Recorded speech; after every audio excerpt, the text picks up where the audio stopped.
नमस्कार विद्यार्थी मित्रांनो, मी नम्रता पाटील, सुमन हायस्कूल नंबर 6, इयत्ता 10वी, विषय विज्ञान, प्रकरण 13, विद्युत प्रवाहाचे चुंबकीय परिणाम शिकणार आहोत.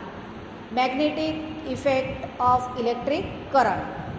विद्यार्थी मित्रांनो, आपण याआधी विद्युत प्रवाहाची व्याख्या शिकलेलो आहोत. त्याचप्रमाणे चुंबकाचे वेगवेगळे गुणधर्मसुद्धा आपण शिकलेलो आहोत. आधीच्या विद्युतच्या प्रकरणात आपण विद्युत प्रवाहाच्या तापीय परिणामांविषयी अभ्यास केला. विद्युत प्रवाहाचे अन्य परिणाम कोणते आहेत? आपल्याला माहीत आहे की विद्युत प्रवाहाधारित तार एक प्रकारचे चुंबकाचे कार्य करते. या माहितीचे दृढीकरण करण्यासाठी चला आपण खालील प्रवृत्ती करूया. त्यासाठी प्रवृत्ती 13.1 आपल्याला दिलेली आहे.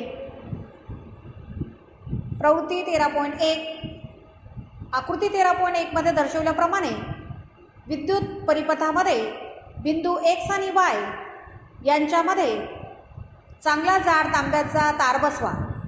तार XY कागदाच्या समतलाला लंबरूप ठेवलेला आहे. आकृती 13.1 मध्ये दर्शवल्याप्रमाणे या तांब्याच्या तारेजवळ एक लहान होकायंत्र कंपासला समस्थितीत राहील असे ठेवा.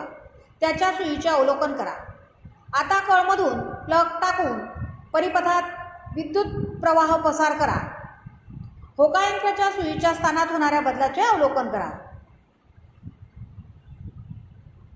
आकृती 13.1 धातूच्या तारेमधून विद्युत प्रवाह पसार केला असता होकायंत्राच्या सुईचे कोनावर्तन होते. आपल्याला सुईमध्ये कोनावर्तन होताना पाहावयास मिळते. याचा अर्थ काय होतो? याचा अर्थ असा होतो की तांब्याच्या तारेमधून पसार होणारा विद्युत प्रवाह चुंबकीय परिणाम उत्पन्न होतो. अशा प्रकारे आपण म्हणू शकतो की विद्युत आणि चुंबकत्व एकमेकांसोबत जोडले गेलेले आहे. तर यापेक्षा विरुद्ध गती करणाऱ्या चुंबकाचा विद्युत परिणामाविषयी काय शक्यता आहे? या प्रकरणात आपण चुंबकीय क्षेत्र तसेच या प्रकारच्या विद्युत चुंबकीय परिणामांचा अभ्यास करूया. आपण विद्युत प्रवाहाच्या चुंबकीय परिणामांशी संबंधित विद्युत चुंबके तसेच विद्युत मोटरचा आपण अभ्यास करूया. तसेच गतिमान चुंबकाच्या विद्युतीय परिणामांवर आधारित विद्युत जनरेटरचा आपण अभ्यास करू. यानंतर आपण चुंबकीय क्षेत्र आणि क्षेत्ररेषा शिकणार आहोत. चुंबकीय क्षेत्र म्हणजे काय किंवा क्षेत्ररेषा म्हणजे काय ते आपण एका साध्या प्रयोगाने चुंबकीय क्षेत्र आणि क्षेत्ररेषा magnetic field and field lines. आपल्याला हे माहीत आहे की होकायंत्राच्या सुईला पट्टी चुंबकावर नेल्यास त्याचे कोनावर्तन होते. होकायंत्राची सुई हे एक लहान पट्टी चुंबक आहे. होकायंत्राच्या सुईचे टोक जवळजवळ उत्तर आणि दक्षिण दिशेचे सूचन करते. उत्तर दिशेचे सूचन करणाऱ्या टोकाला उत्तरेला शोधणारा सीकिंग किंवा उत्तर ध्रुव म्हणतात. दुसऱ्या दक्षिण दिशेत असणाऱ्या टोकाला दक्षिणेला शोधणारा किंवा दक्षिण ध्रुव म्हणतात. वेगवेगळ्या प्रवृत्तीद्वारे आपल्या असे लक्षात येते की समान किंवा सजातीय ध्रुव एकमेकांपासून अपाकर्षित होतात आणि चुंबकाचे असमान म्हणजे विजातीय ध्रुव एकमेकांना आकर्षित करतात. यानंतर आपण प्रवृत्ती 13.2 पाहू. तर आकृती 13.2 मध्ये लोखंडाचा चुरा पट्टी चुंबकाच्या क्षेत्ररेषेवर रचला जातो. तो कशा प्रकारे रचला जातो त्याच्यासाठी साधी प्रवृत्ती आपल्याला इथे करायची आहे. ड्रॉइंग बोर्डवर एका पांढऱ्या कागदाला डिंकाने चिटकवा. एका पट्टी चुंबकाला त्याच्या मध्यभागी ठेवा. पट्टी चुंबकाच्या आजूबाजूस लोखंडाचा चुरा एकसारखा पसरवा. यासाठी तुम्ही छिद्र असलेल्या मिठाच्या डबीचा उपयोग करू शकता. आता बोर्डवर हळूच टिचकी मारा. तुम्ही काय अवलोकन कराल? लोखंडाचा चुरा स्वतःच आकृती 13.2 मध्ये दर्शवल्याप्रमाणे निश्चित रचनेत रचला जातो. लोखंडाचा चुरा निश्चित रचनेत का रचला जातो? ही रचना काय दर्शवते? चुंबक स्वतःच्या आसपासच्या विस्तारात स्वतः प्रभाव उत्पन्न करतो. परिणामी लोखंडाच्या चुऱ्यात बळ जाणवते. या बळाचा परिणाम म्हणून लोखंडाचा चुरा निश्चित रचनेत रचला जातो. चुंबकाच्या आसपासचा विस्तार ज्यामध्ये चुंबकाच्या बळाचा परिणाम जाणवतो त्याला चुंबकीय क्षेत्र असं म्हणतात. लोखंडाचा चुरा ज्या रेषांवर रचला जातो त्याला चुंबकीय क्षेत्ररेषा असे म्हणतात. चुंबकाच्या आसपासचा विस्तार ज्यामध्ये बळाचा परिणाम जाणवतो त्याला चुंबकीय क्षेत्र असं म्हणतात आणि ज्या रेषांवर तो रचला जातो त्याला चुंबकीय क्षेत्ररेषा असे म्हणतात. पट्टी चुंबकाच्या आजूबाजूला चुंबकीय क्षेत्ररेषा प्राप्त करण्यासाठी दुसरा एखादा मार्ग आहे का? हो, तुम्ही स्वतः पट्टी चुंबकाची चुंबकीय क्षेत्ररेषा काढू शकाल. त्याच्यासाठी सुद्धा आपल्याला एक साधा प्रयोग दिलेला आहे किंवा प्रवृत्ती दिलेली आहे. प्रवृत्ती 13.3. एक लहान होकायंत्र किंवा पट्टी चुंबक घ्या. आपल्याला माहिती की पट्टी चुंबकाला 2 टोकं असतात, एक उत्तर ध्रुव आणि एक दक्षिण ध्रुव. उत्तर north pole and south pole. Drawing बोर्डवर डिंगाच्या साहाय्याने चिटकवलेल्या पांढऱ्या कागदावर चुंबकाला ठेवा. चुंबकाच्या धारेला अंकित करा.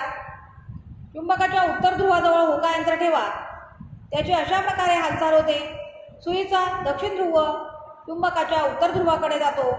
होकायंत्राचा उत्तर ध्रुव चुंबकाच्या उत्तर ध्रुवापासून दूर जातो. सुईच्या दोन्ही टोकांचे स्थान अंकित करा. आता सुईला नवीन ठिकाणी अशा प्रकारे सरकवा की ज्यामुळे तिचा दक्षिण ध्रुव सुरुवातीच्या स्थितीत असलेल्या उत्तर ध्रुवाच्या स्थानाजवळ येऊन जाईल.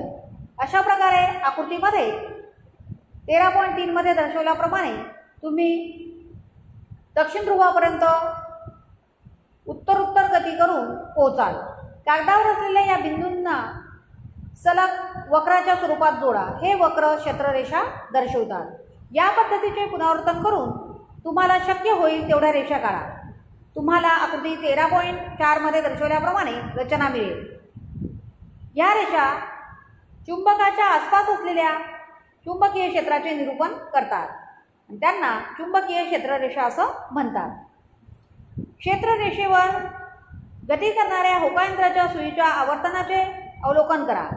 सुई ध्रुवाच्या जवळ जाईल तसे तिचे आवर्तन वाढेल. आकृती 13.4 पट्टी चुंबकाच्या आसपास क्षेत्ररेषा तिथे दर्शवण्यात आलेली आहे.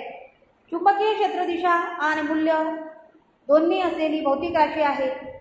चुंबकीय क्षेत्राची दिशा त्या दिशेमध्ये घेण्यात येते की ज्या दिशेत होकायंत्राच्या सुईचा उत्तर ध्रुव क्षेत्रात गती करत असेल. यावरून परंपरागतरित्या क्षेत्ररेषा उत्तर ध्रुवापासून सुरू होऊन दक्षिण ध्रुवापर्यंत संपतात. परंपरागतरित्या क्षेत्ररेषा उत्तर ध्रुवापासून निघतात, उत्तर ध्रुवामधून निघतात आणि दक्षिण ध्रुवात प्रवेशतात. अशा प्रकारे घेण्यात येतात. आकृती 13.4 मध्ये दर्शवलेल्या बाणाचे निशाण लक्षात घ्या. चुंबकाच्या आतील क्षेत्ररेषांची दिशा त्याच्या दक्षिण ध्रुवापासून त्याच्या उत्तर ध्रुवाकडे असते. अशा प्रकारे चुंबकीय क्षेत्ररेषा बंध वक्राची रचना करतात. चुंबकीय क्षेत्राच्या सापेक्ष तीव्रतेला क्षेत्ररेषांच्या निकटतेच्या मात्राद्वारे दर्शवण्यात येते. चुंबकीय क्षेत्ररेषा जिथे जास्त जवळजवळ असेल तिथे चुंबकीय क्षेत्र जास्त प्रबळ असेल. म्हणजेच की तिथे ठेवलेल्या दुसऱ्या एखाद्या चुंबकाच्या ध्रुवावर चुंबकीय क्षेत्रामुळे अधिक बळ लागेल. आकृती 13.4. 2 क्षेत्ररेषा कधीच एकमेकांना छेदताना आढळून येत नाही. जर ते एकमेकांना छेदतील तर त्याचा अर्थ असा होतो की छेदनबिंदूला होकायंत्राची सुई 2 दिशा दर्शविते, जे शक्य नाही. पुढच्या तासाला आपण विद्युत प्रवाहधारित तारेद्वारे उद्भवणारे चुंबकीय क्षेत्र पाहू. धन्यवाद.